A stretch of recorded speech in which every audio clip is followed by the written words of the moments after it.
Io sono arrivata oggi, sono scesa all'aeroporto di Cagliari Elmas, una signora mi ha fermata e mi ha detto: ma lei non è Valentina Persia, quella che lavora in televisione? Dico: sì signora, sono io. Ma lo sa che è meglio da viva?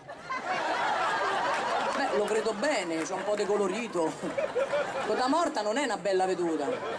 Un'altra signora mi fa: ma lei non è Valentina Persia, quella che lavora per la televisione? Dico: sì, un altro paio di rate e l'ho finita di pagare. Poi comincia a lavorare per una lavastoviglie, la lavatrice.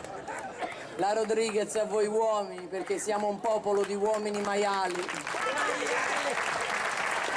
Che ve la fa vedere, non ve la fa vedere, ve la dà, ma tanto a te non te la dà, quindi. Perché poi l'uomo italiano con queste donne è diventato vizioso. Una mia amica l'altra sera mi ha chiamato e dice: l'altra sera stavo facendo l'amore con mio marito e mi ha detto: amore, perché non ti lamenti? E lei non capiva, dice: ma perché mi devo lamentare? Perché la donna che si lamenta nell'atto sessuale mi fa arrivare il fuoco al cervello. La mia amica le ha detto: vabbè, mi devo lamentare, sì, si è rotta la lavastoviglie. Aveva capito che era quello il lamento.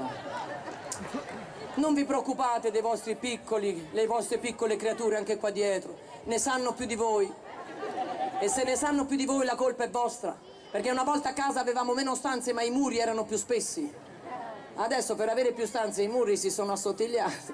Quindi la sera quando siete in camera da letto con vostro marito, in quel momento sembriamo tutti giapponesi. La signora ride perché fa così, maiala. E c'è questo bambino che sente provenire questi lamenti dalla stanza dei genitori, spalanca la porta e vede il papà abbracciato su alla mamma. Dice: che fate? Il papà ha preso la sprovvista, si copre, imbarazzato, dice: niente, pensavamo di darti un fratellino, io non lo voglio, sto bene solo. Chiude la porta e se ne va. 2 giorni, madonna, questa è cipolla però. Io no, è cipolla. Sai con lo spaccadrodio che...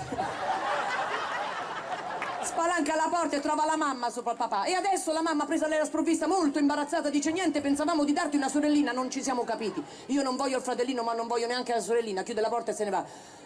San Giovanni, 3 giorni dopo, fuochi d'artificio. Sempre la signora, vi faccio presente che ride. Il bambino si mette al buco della serratura e vede la madre a 4 zampe e il papà di dietro. Spalanca la porta: oh, non voglio neanche il cagnolino.